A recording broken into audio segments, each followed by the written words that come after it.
Hello from Australia.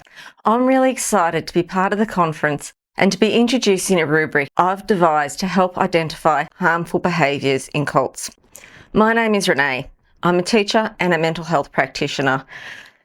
And since becoming estranged from my daughter due to her involvement in a cult, I've become passionate about raising awareness of high demand groups and coercive control. If you'd like to know more about my personal story, I invite you to watch a documentary called The Dark Reality of the Kidney Cult. This is viewable on YouTube through the 7 News Spotlight channel. The leader of this group, David McKay, claims he's not a cult leader, but he recognises that he runs a high demand group or new religious movement. His attempt to hide behind labels and pretend to be a legitimate organisation is a tactic I'm sure many here today will recognise. McKay also likes to make statements like, "No one knows what a cult is," or "the word cult is just an insult," as though these points somehow justify or excuse his behaviour. My approach to the word cult is pragmatic. I define it simply as a group with a shared devotion. Most people can naturally distinguish between a harmless cult following and harmful cults led by charismatic leaders. That said, while we understand language nuances, having a clear framework to differentiate a cult with a little c from a cult with a big C can be useful. To achieve this, I analyse groups through the lens of coercive control, which makes it harder for cult leaders to evade accountability through semantics. I won a defamation case against McKay, and proving that cult can be clearly defined would be equally satisfying. Additionally, people sometimes say to me, "But it's your daughter's choice to be in the cult." In the past, I struggled to explain that her free will was an illusion. Now I show them my cult criteria and demonstrate how McKay's behaviour meets the highest level of control in every category, and they usually get the picture. The aim of rubrics in general is to have a structured framework to assess performance, providing clear criteria and levels of achievement to ensure consistency and fairness in evaluation. With 25 years of teaching experience, creating a rubric to define cults felt like second nature, and my academic training in psychology and mental health provide the foundation for its content, which aligns with established psychological principles. In addition to my teaching degree, I have a graduate diploma in psychology from the University of Melbourne and a master's in mental health from the University of Queensland. By sharing my rubric here today, I aim to support victim survivors, raise awareness of coercive behaviours to help prevent future victims, and support campaigns directed at government legislators to criminalise coercive control in cults. This is an overview of what my finished rubric looks like. I've used the traffic light system of green, orange and red to indicate safe through to harmful zones of behaviour. My criteria are authoritative leadership, control over information, deception, exclusive knowledge, exploitation, the use of fear, guilt and/or intimidation, isolation, micromanagement of daily tasks, monitoring thoughts and/or behaviours, the use of punishment and discipline, thought reform, and the us versus them mentality. I'll go through and unpack these in detail soon, but first I'll share the methodology I used to come up with criteria. The process began with looking at lists of cult features compiled by leading experts such as Stephen Hassan, Daniela Inch, and Rick Ross, individuals whose work I deeply admire and to whom I am greatly indebted. Their research and advocacy have laid the foundation for understanding coercive control in high demand groups. As I sought to incorporate their insights, I also wanted to honour the voices of victim survivors whose courage in speaking out has been invaluable in shaping public awareness. I hope my work contributes to this ongoing dialogue and is seen as a meaningful extension of their efforts. After looking at lists of cult features from experts, the first draft of my criteria had around 9 features. I then compared these with descriptors of coercive control in domestic settings, as outlined in a report compiled by the Australian Federal Government, which presents guidelines for national principles to address coercive control in family and domestic violence. Pages 19 and 20 of the report contain summaries of perpetrator behaviour categories and examples. I know there are a lot of words on the screen, but there are a few in particular that I want to draw attention to. The first is the word perpetrator. Instead of calling cult leaders charismatic personalities, I propose we start referring to them as perpetrators of coercive control. By doing so, we can demystify their charismatic status and hold them accountable for abuses of freedom, thought, conscience, and religion. Cults often hide behind religious freedom, but the right to manifest one's belief through teaching, practice, worship, and observance is not intended to restrict others' freedom of thought or oppress their right to change beliefs. The next word I want to highlight is behaviours. Focusing on behaviours helps to cut through misleading claims of religious persecution and instead reinforces fundamental human rights. Additionally, psychology tells us that autonomy is not just ethical, it's essential to well-being. Self-determination theory stipulates that humans' natural growth should not be assumed and that people can become controlled, fragmented, and alienated if their basic psychological needs for autonomy, competence, and relatedness are undermined by a deficient social environment. Cults control environments, which in turn allows them to control people. This creates conditions for mind control, where cognitive dissonance and social pressures suppress critical thinking. But producing evidence of mind control is quite challenging, whereas recognising behaviours that compromise autonomy is achievable. Descriptors like the ones in this report that match behaviours in cults can help. In particular, monitoring, restricting, and regulating victims' authority are powerful indicators of coercive control. Examples mentioned in the report include things like accessing emails, using tracking devices, restricting medical care, and dictating clothing choices. I made sure these behaviours were on my list, and I made a comparison that looks something like this. Monitoring and micromanagement of behaviours are a really big deal for me. McKay uses surveillance extensively by reading my personal emails that I send to my daughter, and if he doesn't completely write the replies for her, he gives her counsel on what she should or should not say, and he does this to most members. McKay's behaviour is a violation of my privacy, family, and correspondence. And he has used this arbitrary interference to attack my reputation. McKay also uses fake profiles to digitally stalk people, and he's been known to brag about hacking personal computers. He also monitors his followers' thoughts through visioning sessions in which he interprets their dreams for them, and he coordinates forced confessions through a process known as the grievance system. This level of coercive control has been proven to cause harm. The report on domestic violence says, coercive control is commonly described by victim survivors as the worst form of abuse they experience and can have more immediate and ongoing impact than physical forms of violence. Coercive control is also a predictor of severe physical violence and homicide. If we look at some of the most tragic cults in history, the same pattern of controlling behaviour can be identified. Jim Jones, who orchestrated one of the worst mass murder-suicides in modern history, used wiretapping and eavesdropping, and he restricted communication by censoring or monitoring letters sent and received by members. Additionally, he monitored thoughts and behaviours through public confessions and interrogations. And in Kenya, Paul Mackenzie, who was accused of being responsible for over 400 people starving to death in Shakakola, closely monitored, restricted, and regulated his congregation's behaviours. So with these factors in mind, I made sure these behaviours were represented on my list.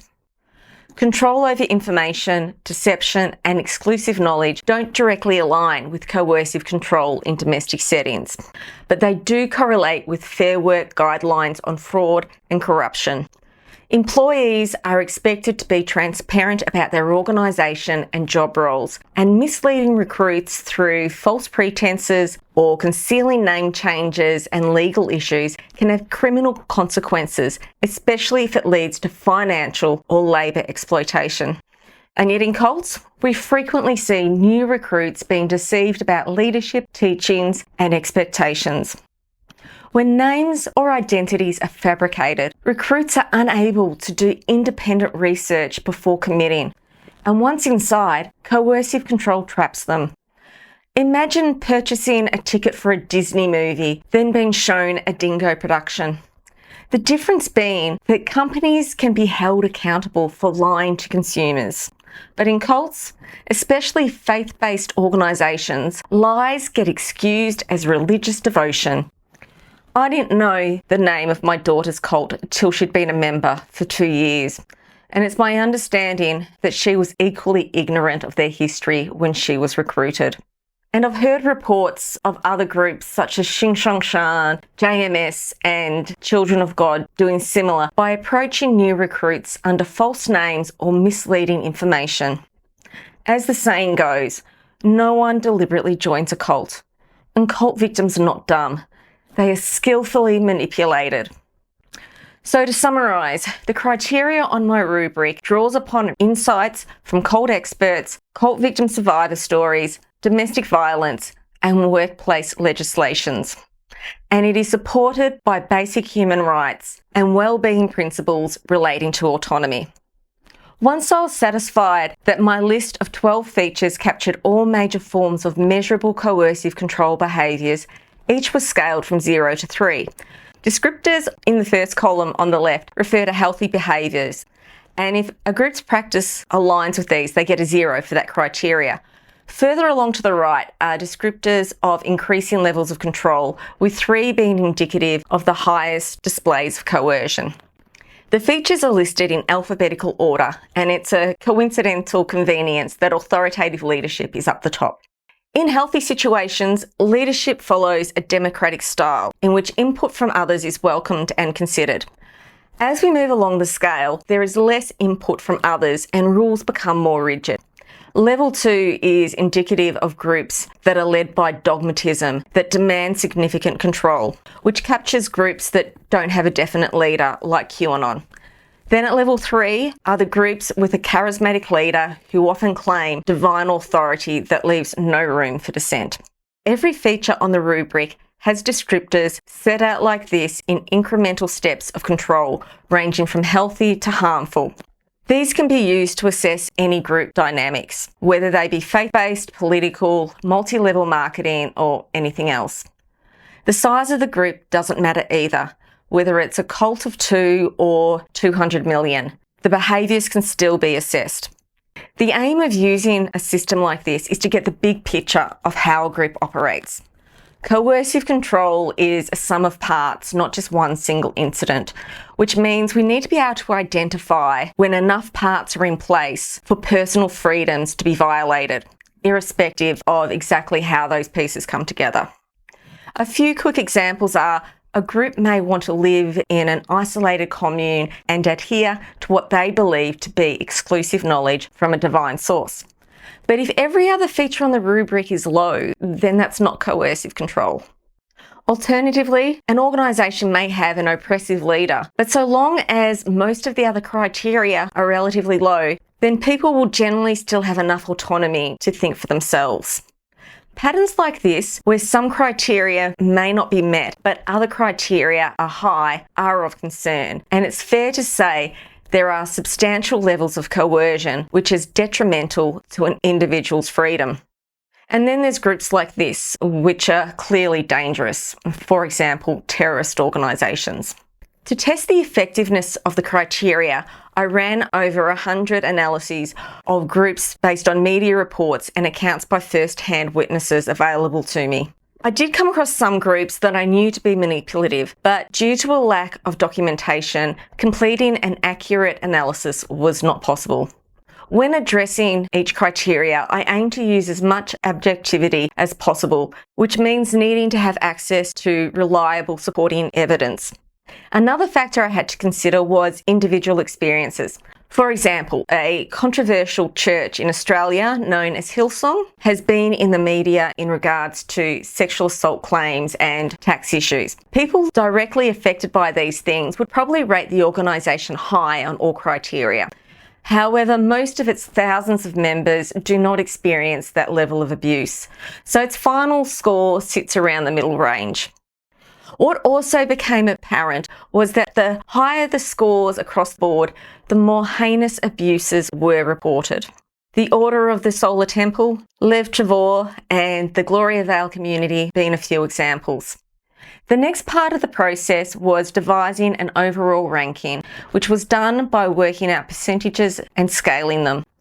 The ranking begins at 0, denoting a safe group, through to 10, which indicates an extremely destructive cult. Groups that have an overall ranking between 0 and 3 may present as a tight-knit community, but generally do not pose any serious risk to members' freedom, and the benefits of providing a sense of belonging and purpose outweigh any mildly negative characteristics. Groups that fall within the range of 4 to 6 are the most nuanced, with individual experiences playing a significant role in how the group is perceived. Groups that fall within the range of 7 to 10 are the tipping point for recognising that negative impacts will be experienced by most, if not all, members. A group in this range will average a score of 2 across all criteria, indicating high levels of coercive control that impacts autonomy and mental well-being. As a general rule of thumb, I like to call cults that are ranked 5 or lower cults with a little c, and groups that score 6 or more cults with a big C. So to unpack how this system works in practice, I'm going to walk through an analysis of a group called Tsukio Makikari, which is a Japanese new religious movement founded in 1959 by a man called Kurama Okuda. From its initial establishment in Tokyo, Marikari spread all around the globe, with the 1970s being a particularly busy era of expansion. It has centres in all major Australian cities and is in operation in over 100 countries worldwide, including Canada, France, Belgium, Spain, Brazil, the United States, Singapore, Argentina, and many more. The organisation emphasises spiritual purification and elevation through a practice known as the art of true light. Its ideology is a blend of many traditions, from Shinto, Christianity and Buddhism, through to New Age beliefs and the ancient writings of Plato and Confucius. Central to the group's beliefs and practices is the wearing of a holy pendant, which members are told is more precious than the wearer's own life. This sacred object is said to be a protective spiritual force and a conduit for the universal principle of true light. I learned of this group when a member of the public who had been a member for many years contacted me via my website saying they found my rubric helpful. What they told me about the group was truly shocking, and as I did more research, I found a consistent pattern of ex-members reporting the same traumatic experiences. The following assessment is an expression of my opinion based on information gathered from all these sources, plus Marikari's own writings, some of which are forbidden to non-members and lower-ranking initiates. Starting with authoritative leadership, Marikari scores a 3. It has been consistently led by a central figure who holds the highest authority within the organisation, with decisions primarily made by the leader and top officials. When the founder, Kurama Okuda, died in 1974, he was succeeded by his adopted daughter, Keishu Okuda. She led the organisation until 2009, when the current leader, Ku Okuda, took over. All teachings from these spiritual leaders are seen as being the direct word of God transmitted through them, so no argument with what they say is acceptable. If members don't agree with something, they're told they're using useless human knowledge, and anyone who says or thinks negatively is showing they aren't of a high enough spiritual level to understand the mysteries of God's word. My informant tells me that the absolute authority of leadership extends to all money from donations worldwide being sent to Japan and all financial decisions being made by the hierarchy over there. Centres even need to get permission from Japanese headquarters to purchase office equipment. Moving on to control over information, Marikari scores 2. Selective dissemination of information is evident through a 3-tiered approach in which members are gradually exposed to ideas. The primary, intermediate and advanced courses are given from lectures written by the founder and must be delivered by the trainers verbatim. Additionally, members never receive annual or financial reports. These things indicate that the group definitely meets criteria 1. However, the control over information doesn't stop there. Members are also restricted to accessing alternative information through coercion. While there are no direct physical restrictions, which would be a level 3, Marikari's teachings warn that external sources are tainted by deception, spiritual corruption, or malevolent forces such as evil spirits working to oppose the group. Contemporary science is also taught to be the product of evil forces, and this extends to medical care. Members are discouraged from taking vaccinations and are told that all medicine is poison that solidifies the body and actually causes diseases. And they say mental illnesses are caused by attaching spirits. In the past, members were advised to rely on God's light and divine service to heal deadly diseases.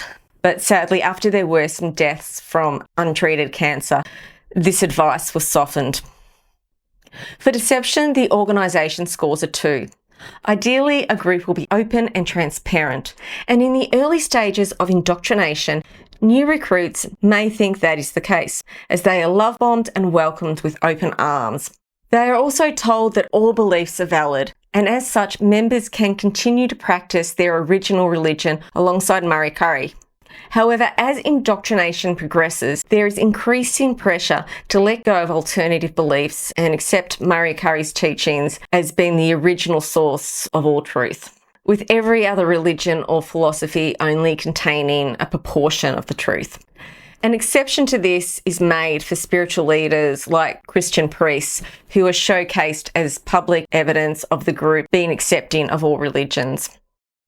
The group's duplicity is also evident in the telling of miraculous stories published in its various journals, which are designed to inspire members and attract new recruits.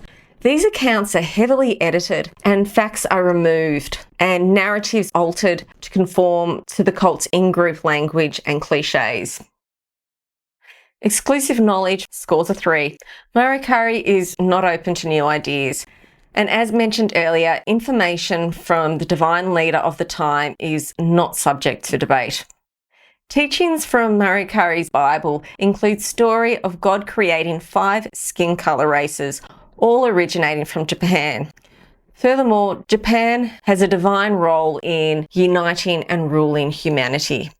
Their advanced teachings include a legend about the land of Mu, which is taught to be a lost ancient civilization, which is supposedly the origin of all human culture and spirituality. The existence of this land interweaves with stories of Atlantis, both of which are said to have been destroyed by a great cataclysm. An extract from their advanced training manual discusses Mexico and South America being colonised by the people of Mo, who had a blonde-white appearance. There is, of course, no evidence to support these claims. More to the point, science directly refutes this version of history. The group's Bible is presented as the book of warning to the world, as it is prophesied that at the end of the 20th century, human civilization will be on the brink of collapse, and following Marikari's principles is the only means of survival. Another gem of Marikari is that members are taught Jesus did not die on the cross, but instead he escaped to Japan, where he lived to the age of 106. For exploitation, this criteria acknowledges all forms such as labour, financial or sexual. The more of these present, the higher the score. Marikari sits at a level 2 based on financial and labour exploitation. While their websites say that donations are voluntary, regular monetary donations are often framed as necessary for spiritual growth and blessings. Members are also told their prayers are stronger with God when they donate more money, and some ex-members report feeling manipulated into large donations. Payments are encouraged by teaching members not to be materialistic and claims that all money belongs to God. So when a member makes a donation, they are in fact returning money to God. Labour exploitation is widespread, with members expected to do volunteer work extensively, often for long hours. Tasks include cleaning, administration work, doing maintenance, cooking, gardening, and other odd jobs, all unpaid and unrecognised. These activities are framed as divine service and is said to address personal karma. Obedience is heavily emphasised, with members being expected to comply when asked to serve for God, which in practice means serving the leaders. Members are told to constantly make a little more effort than is comfortable, and going without sleep to offer divine service is highly praised. The pressure to do divine service at the centres segues into the next criteria of fear, guilt and/or intimidation. There are many examples of how Murray Curry uses this form of emotional abuse, which comes through in beliefs around karma and the promotion of purity concepts. Members are told to be grateful for anything and everything, from morning to night, and to have a heart of constant apology for God for their deep sins and impurities. If something negative happens, for example, a car accident, physical illness, assault, financial problems, etc., members are taught that they brought this on themselves by going away from God, doubting the leaders, criticising the teachings, or engaging in practices like having sex before marriage. Or it may just be because of their family's deep karma. Misfortunes are portrayed as spiritual purification, divine punishment, or signs of impurity and attached spirits, which fuel feelings of guilt and self-blame and the pressure to strive harder. Members are also warned that failing to obtain purity, grasp God's will, and save others makes them complicit in humanity's downfall. Stories are told in ceremonies and journals about the bad things that happen to people who leave the group because they've stopped wearing the pendant and turned their back on God. Consequently, members are often scared to remove the pendant and may struggle to overcome this fear in order to leave. The holy pendant, which is supposed to be a conduit for light, brings much duress. If it's lost, damaged, gets wet, put on a chair or falls on the floor, or is even worn backwards, the member is in trouble. And to make amends, they are coerced into making large donations and additional divine service. And the pendant itself needs to be purified by one of the senior staff members, and sometimes is even sent to Japan for purification. Consequently, members have constant fears, and anxiety dreams about the pendant are quite common. There are no direct threats or use of physical intimidation, but the insidious nature of the intense pressure to look after the pendant and the fear and guilt applied throughout the doctrines means it qualifies as a level 3. For isolation, Murray Curry gets a 2. While members are not prohibited from interacting with outsiders, in fact, they're pressured to look for new members constantly, the organisation's teachings and practices create a sense of separation from non-members. Things like being told not to become friends with people outside of the group because they have a lower vibration, and unusual daily practices means this is not just a tight-knit community. It doesn't get a 3 because members are not physically cut off from outsiders, nor are they formally forbidden from speaking with critics or non-members. So we are just over halfway through the criteria, and some people might be noticing that there is some overlap of cause and effect between some of the criteria. This happens when a group is in the high range of coercive control, where strategies like fear, guilt and intimidation work in tandem with other things like isolation or control over information. What I've observed from doing a lot of these analyses is that even though there is some overlap, it's still important to consider each criteria separately, because when it comes to groups that are on the verge of being a cult with a big C, how one feature manifests can vary quite a bit. Micromanagement of daily tasks is a 2. In addition to being pressured to do volunteer work at the centres, members are also expected to do a lot of daily rituals, especially in regards to the practice of giving light. They're expected to give light to every family member every day, and that focusing just on their own family is not enough. They also need to aim to give light to others regularly. This is a time-consuming practice that takes anywhere from 10 to 50 minutes per person. Members are also taught to give light to purify their homes, neighbourhoods, schools, offices, gardens, groceries, cars, and even food before it is eaten. Daily life includes morning prayers, prayers before and after driving, reading teachings, and more prayers before bed. And then there are all the little rules about how a member should set up their house. And there are restrictions on behaviours such as refraining from eating frozen food, not using a microwave, and washing clothes in a certain way. So while members are not living on a compound, as indicated by a level 3, the average day of a devoted Murray Curry member is still very much governed by the group's doctrines, leaving little opportunity for autonomy. For monitoring thoughts and/or behaviours, intuitively, I want to give a 2. There is an abundance of peer monitoring, from ensuring modest clothes are worn to setting up one's house properly, and it goes without saying that you'd never say a swear word or order an iced coffee in front of another member. All of these indicators are sufficient to tick level 1. Additionally, Murray Curry also keeps tabs on ex-members. Usually this happens in the form of members being told to check up on them in an attempt to bring them back into the fold. While this is done in a supposedly caring manner, if ex-members have experienced any hardships since leaving the organisation, this will be used as examples by leadership to warn of what happens if the principles of the art of true light aren't followed. Publicly visible social media posts from ex-members are used for the same purpose. This behaviour suggests some sort of database or spreadsheet of information is being kept on members.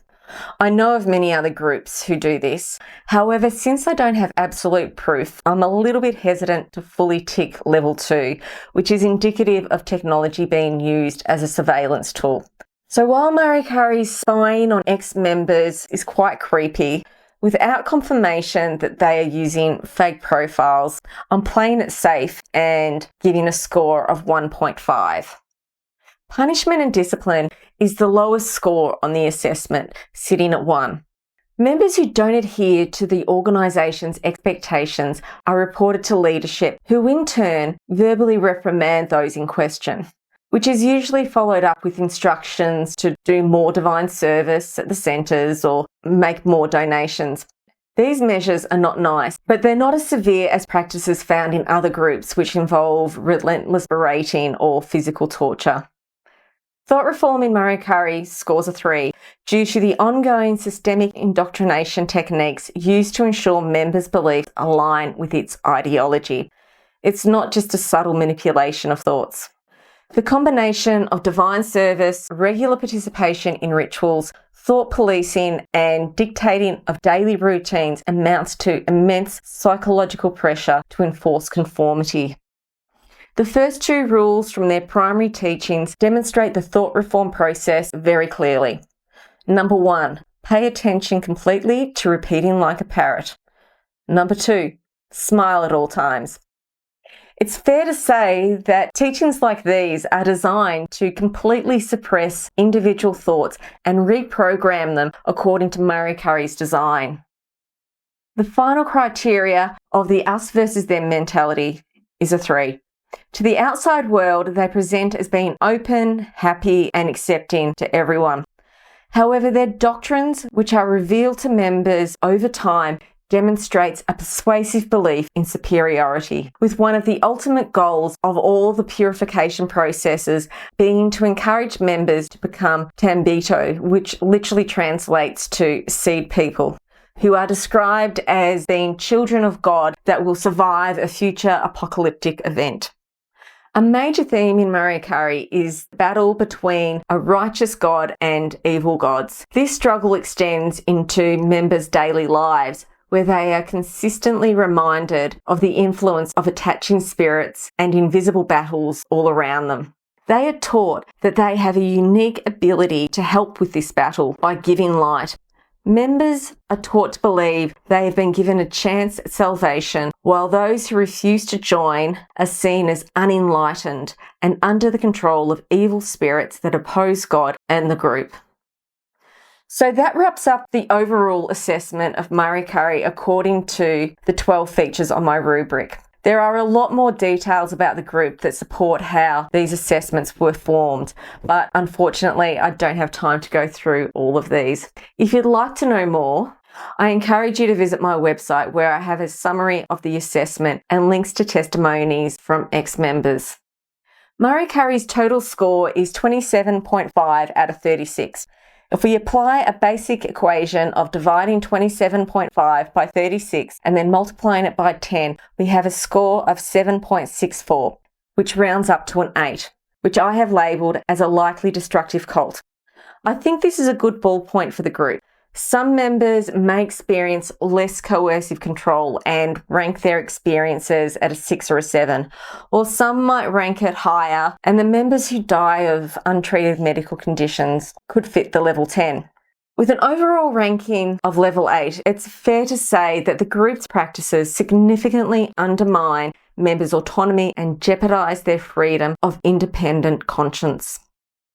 This assessment also matches ex-member testimonies which describe being totally broken and leaving in a state of mental and emotional turmoil.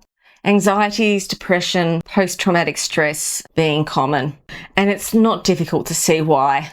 The constant pressure to always appear happy, the burden of victim-blaming attitudes, and the daily demands of caring for their pendant while giving light inevitably take a toll on members.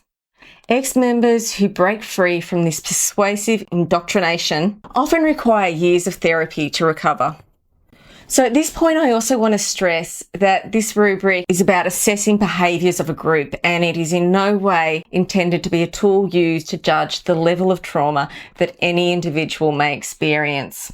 I'd be really disappointed if anyone said to a cult victim, but your group is only a 4, therefore you aren't as traumatised as someone who was in a group that is an 8. Being on the receiving end of any adverse behaviours, for instance being deceived, can be deeply traumatising, even if a group ranks as a 2. Moving forward, I'm in the process of drafting a handbook to accompany the rubric that addresses each criteria in more depth. The rubric itself is designed to be concise and yet broad enough to cover diverse situations.